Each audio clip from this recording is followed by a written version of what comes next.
नमस्कार, मैं हूं अरविंद अजीब। आप देख रहे हैं लल्लू छाप एंड अनटोल्ड स्टोरी। दोस्तों, इस समय मैं मौजूद हूं अयोध्या लोकसभा क्षेत्र में। अयोध्या जिसे भगवान राम की नगरी कहा जाता है, और अगर सियासत की बात करें तो इसे बीजेपी का गढ़ भी कहा जाता है। चाहे वो अयोध्या विधानसभा हो या चाहे फिर वो लोकसभा हो, यहाँ पर बीजेपी का परचम हमेशा लहराता रहा है। लेकिन 2024 जो ये आने वाले समय में लोकसभा चुनाव होने वाला है, उसमें जो अयोध्या की जनता है क्या सोचती है, कुछ मुद्दों पर हम लोगों से बात करेंगे और आपको दिखाएंगे कि आखिर ये जो अयोध्या है, अयोध्या लोकसभा है, ये बीजेपी का गढ़ कैसे है। चाचा, आप बताइए कि अयोध्या में भव्य राम मंदिर निर्माण हो गया है, भगवान राम लला अपने गर्भगृह में विराजमान भी हो गए हैं। क्या सोचते हैं आप, इसका क्या किस रूप में देखते हैं आप? अरे भाई, आस्था के रूप में देखा जाए तो हमेशा अयोध्या आज की है नहीं। मनु श्रद्धा के जब बात हुई तो उस समय उन्होंने कहा था कि जब आप अवध के भुआल होंगे तब मैं यहाँ जन्म लूंगा। तो ब्रह्म का अवतार हमारी अयोध्या में हुआ। ये कोई आज की नई चीज तो है नहीं, ये आज से नहीं पूजित है। जब से धरती का मानव की सृष्टि जब से हुई तब से अयोध्या देश की पूरे पृथ्वी, उसके जितनी पृथ्वी है, आकाश पाताल जल, सब की राजधानी अयोध्या हमारी रही। तो हमारी अयोध्या में रामलला तो हमेशा रहे। बिल्कुल, रामलला रहे हैं, लेकिन रामलला 500 साल विवादों में रहे। उसके लिए तमाम आंदोलन हुआ, सरकारें आई और गई, लेकिन जो फैसला हुआ वो मोदी के युग में हुआ है। परिवार में विखंडन होता है, कोई जरूरी नहीं कि एक ही व्यक्ति जिस घर में पैदा हो जाए। दशरथ ही जो हुए चक्रवर्ती सम्राट हुए, हमारे राम जब पैदा हुए तो जितनी वनवासी जितने थे जन जन के पास गए, कोई नहीं किए। लेकिन हमारे राम पहले निषाद वंश को, जो आप श्रृंगबेरपुर है, उसका जन्म ननिहाल हमारी अयोध्या में था। पहले उसको राजा बनवा दिए, तब उसके बाद सुग्रीव राजा बनाए, विभीषण राजा बनाए, तब राम राजगद्दी बैठे। तो ये हमारी मर्यादा अयोध्या की है। मर्यादा की बात में और राजनीति की बात में जमीन आसमान का अंतर है। अगर राजनीति की बात करें तो ये जो राम मंदिर है, इससे बीजेपी को कितना फायदा होगा? कर्तव्य जो होता, कार्य जो होगा, यदि धर्मयुक्त है तब तो अयोध्या की बात कोई भी नेता करे। यदि उसका काम धर्म से विरक्त है तो वो कतई राजनीति हो, चाहे धन हो, चाहे परिवार हो, और चाहे कुटुंब हो, चाहे देश हो, धर्म से अगर विरुद्ध है तो वो कतई पूजनीय नहीं है। लेकिन मोदी जी तो तपस्वी हैं कहा जाता है, और उन्होंने राम भक्त भी हैं, शिव भक्त भी हैं। इसके पहले मैंने कहा आपसे ना कि मोदी का सबसे अच्छा आइटिंग ये लगा कि वो प्रधानमंत्री हमारे अवध में रामलला के सामने साष्टांग दंडवत उन्होंने किया। दंडवत की परिभाषा यही होती है कि जैसे डंडा कोई गिर जाता है, उस तरह से उन्होंने दंडवत किया। ऐसा कोई प्रधानमंत्री, हमारी भी उम्र 64 साल की हो गई, हमने किसी को नहीं देखा। तो वोट कहाँ जाएगा? कल की बात हमने पहले भी कहा, कल हम इतने कमजोर वोटर नहीं है कि लीक कर दे हम। लेकिन ये कहेंगे कि जो है कि मोदी कार्य अच्छा है। कहा जा रहा है हम उनको लाएंगे जो राम को लाए हैं। क्या क्या कहती है, मेरी चिता नहीं जलेगी। मैं अपनी बात कहता और अपना भोजन, अपना खेती की उपजा खाया हुआ हूँ। मैं किसी को दिया हुआ राशन मोदी को नहीं खाया हूँ, ना योगी को दिया हुआ राशन खाया हूँ, और ना उनकी मेहनत से अपनी खेती बोया हूँ। तो हमें कल की मैं क्या करूंगा, या कल वो रहेंगे कि नहीं रहेंगे, इसका क्या ठिकाना? कल किसने देखा है? मतलब बताएंगे नहीं आपकी किस इतने कच्चे वोटर हैं क्या अपनी जो है नैतिकता हम नष्ट कर दें? हम ये नहीं बताएं किसको क्या करें। बिल्कुल, वैसे भी मतदान जो होता है वो गुप्त होता है, इसीलिए गुप्त मतदान कहा गया है। चाचा, आप बताइए कि 2024 लोकसभा चुनाव में पीएम कौन होगा?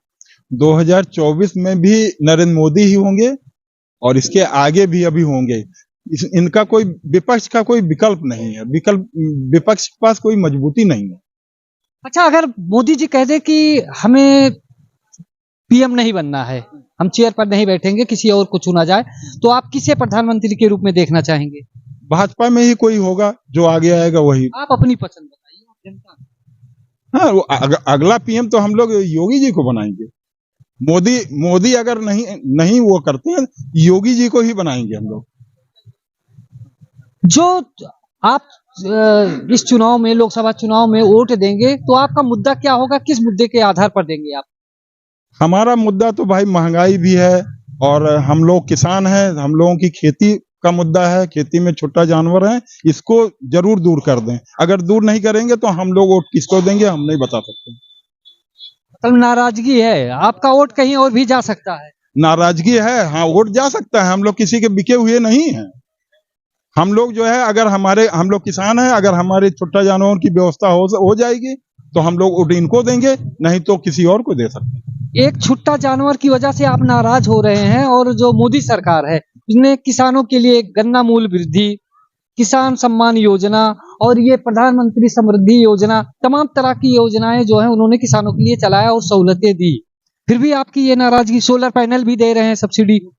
देखिए सब कुछ दे दें, अगर जो है हमारी खेती नहीं बची रहेगी तो हम लोग नहीं खा सकेंगे और हम लोग देश को खिलाते हैं, देश भी नहीं खाएगा, कोई भी जीवित नहीं। मानव जो है इसी खेती पे डिपेंड है। बिल्कुल, जो किसान है वो अन्नदाता है, भगवान भी है।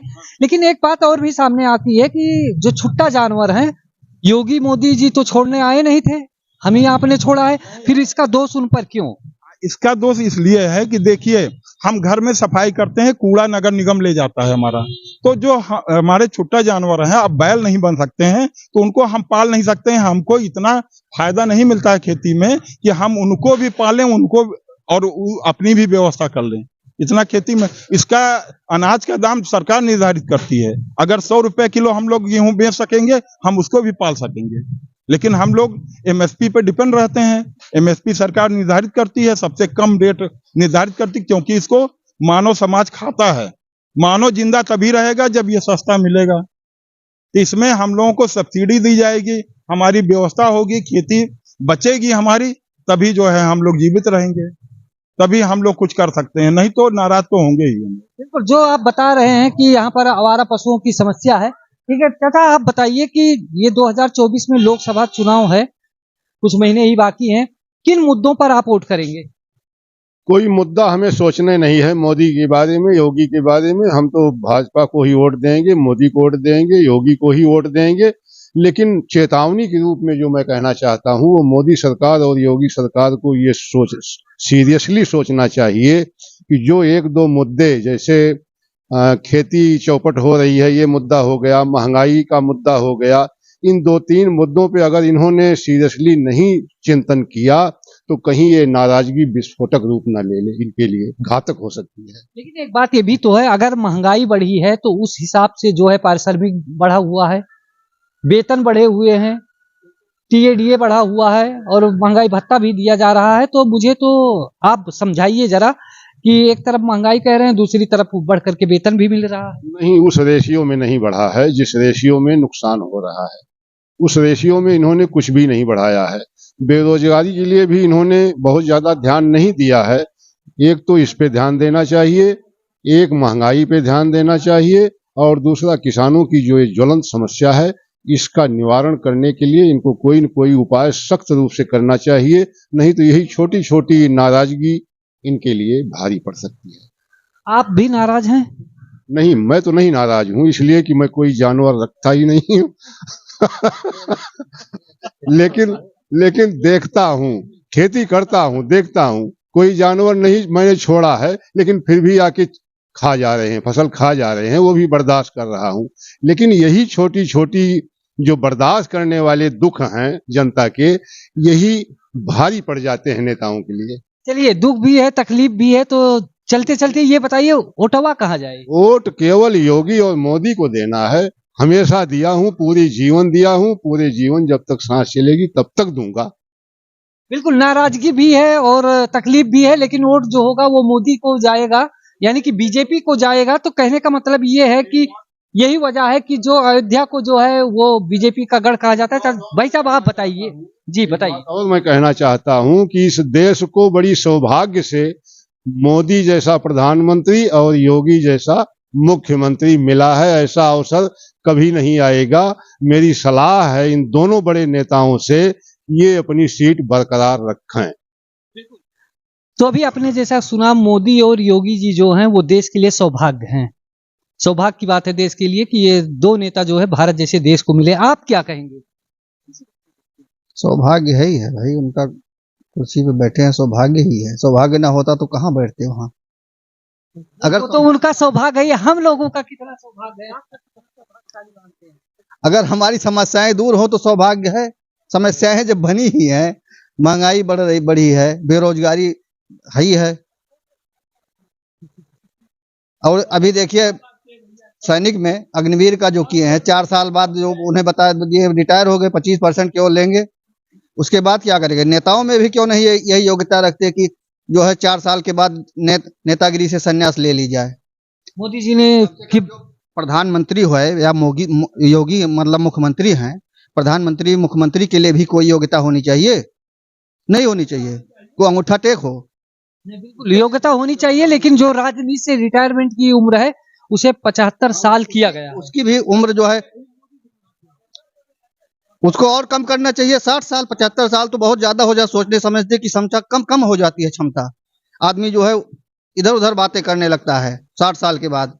60 साल बस, जब कर्मचारियों की 60, 62, 65 साल है तो नेताओं की क्यों 75 साल? उनकी भी कम होनी चाहिए। बिल्कुल, आपका सवाल वाजिब है। चाचा आप बताइए, आप लोगों की बात सुन रहे हैं, आप क्या कहेंगे इन लोगों की बातों पर? इनकी बात सब ठीक सही कह रहे हैं, और मोदी जोगी को वोट दिया जाएगा भाई। मतलब तकलीफ भी है, परेशानी भी है, फिर भी वोट नहीं को देते हैं और देंगे मोदी जोगी को। क्या देख करके देंगे? किस खूबी, किस खासियत? राम मंदिर की वजह से है। राम मंदिर बड़ा इन्हीं के कार्यकाल में बना हुआ है, और इन्हीं की वजह से हम लोग देंगे, और जब तक जिएंगे तब तक देंगे। जी बिल्कुल, अयोध्या में राम मंदिर जो है वो सनातन धर्म की पुनर्स्थापना के रूप में देखा जा सकता है। आप बताइए चाचा कि 2024 में लोकसभा जो चुनाव है, वोट किधर जाएगा और किस मुद्दे पर जाएगा? हम लोग तो भैया मोदी जी की हुई देंगे वोट, और ऐसा व्यक्ति नहीं आएगा फिर जिसको कोई स्वार्थ न हो। योगी मोदी दोनों ऐसे, इनको कोई स्वार्थ नहीं अपने लिए, निस्वार्थ भाव से देश की सेवा कर रहे हैं, यही सबसे बड़ी बात। अच्छा, जो ये विपक्ष जो है सारे लोग इंडी अलायंस बनाए हुए हैं, इनको किस रूप में आप देखते हैं? कि केवल ये देखते हैं कि मोदी विरोध के लिए इन लोगों ने बनाया है या निजी स्वार्थ के लिए बनाया है? सही बात यही है, मोदी विरोध के लिए बनाया है और इनका स्वार्थ सिद्ध नहीं है। अभी तो नहीं दिख रहा है, कोई ऐसा नेता पैदा हुआ नहीं अभी जो हरा सके मोदी योगी को।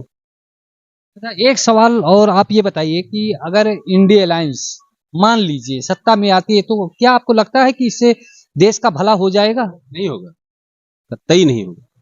जब एक व्यक्ति जो राज चला रहा है, प्रधानमंत्री है हमारे देश का, उससे भला नहीं हो पा रहा है। 75 लोग मिलके अगर कोई प्रधानमंत्री बनाएंगे तो उससे भला तो संभव ही नहीं, कतई हो ही नहीं सकता। बिल्कुल, वैसे भी जो है इंडी अलायंस हो, ये जो महागठबंधन बना हुआ है उसमें कहीं ना कहीं से वो खुद ही इतने मजबूत नहीं है, खींचतान मचा हुआ है। ममता बनर्जी का अपना अलग राग है और अरविंद केजरीवाल का, इसीलिए मैं आपके पास आया हूँ। आप बताइए। देखिए, तकलीफ की बात बता दे, जहां आप खड़े हैं वहां कहते हैं 70 साल 70 साल। ये कई साल भैया गुजर गया, चकबंदी नहीं हो नहीं पा रही। 53 में क्वेस हो गई, चकबंदी नहीं हुई। आप जाकर देखिए, नाली वह देखिए गई थी, पट गई। कोई रास्ता सींचने के लिए हम लोग नहीं है, चक्रोट नहीं है। इतनी पीड़ा हम लोगों को है, आपसे क्या बताऊं। लेकिन इसके बावजूद भी योगी मोदी को धन्यवाद इस बात का है कि हम लोग अयोध्या वासी हैं, और अयोध्या के नागरिकों को स्वयं जगन्नाथ कहा जाता है। धर्म से आप जानिए, समझ गए आप ना? रामायण पढ़ते हैं आप कि नहीं पढ़ते? पढ़ते हैं तब यार, जब मौका मिलता है तो पढ़ते हैं। अयोध्या में है आप, अवध में रहकर योगी मोदी, मैंने एक साष्टांग दंडवत। तो 11 दिन तक जिस देश का प्रधानमंत्री 11 दिन तक पानी पीकर, वो नारियल का पानी पीकर और अयोध्या में आकर दंडवत किया हो, वो अहो धन्य है, उसको कौन हरा सकता है? कोई नहीं हरा सकता है। एक सवाल, जैसे अभी आपने कहा कि 70 साल का उलाहना देते हैं और अभी तक यहाँ पर नहीं हुआ, ठीक है, लेकिन आप मुझे बताइए कि एक तरफ 70 साल का खुदा हुआ गड्ढा वो 10 साल में कैसे भर जाएगा? भरने में कुछ वक्त तो और देना चाहिए कि नहीं देना? साल हो गया, हम लोग प्रेयर किए, मुख्यमंत्री पोर्टल पे डाले, समझ गया आप। 3 में कोई सो गया था, फिर योगी जी, हमने ही एप्लीकेशन दिया था, मैंने ही चकबंदी के लिए दिया, योगी जी ने ऑर्डर भी किया। उसके बाद 2 साल गुजर गया, अभी तक चकबंदी शुरू नहीं हुई, समझ गए आप। तो शिकायतों के दौर पर देखेंगे तो मैं कोई वो नहीं कर रहा, ये अपनी व्यक्ति नहीं कह रहा हूँ, पूरे ग्राम समाज की तरफ से कह रहा हूँ। लेकिन फिर भी इनका कृत्य योगी जी का भी, योगी तो योगी है ही, परिवार त्याग दिया, कान छदा लिया। गोरखनाथ बाबा के, बाबा आदित्यनाथ पहले व्यक्ति थे जिन्होंने राम मंदिर के लिए एप्लीकेशन उन्होंने कोर्ट में दिया, उनके ये अनुनायी हैं। तो योगी के कर्तव्य में, योगी की योग्यता में और योगी की योगित्व में कहीं संशय नहीं है। बिल्कुल, शिकवा भी है, शिकायत भी है, उलाहना भी है और दुख भी है, तकलीफ भी है। लेकिन शायद इन लोगों की बातों को सुनकर आपको लग गया होगा, आप महसूस कर रहे होंगे कि आखिर अयोध्या बीजेपी का गढ़ कैसे है।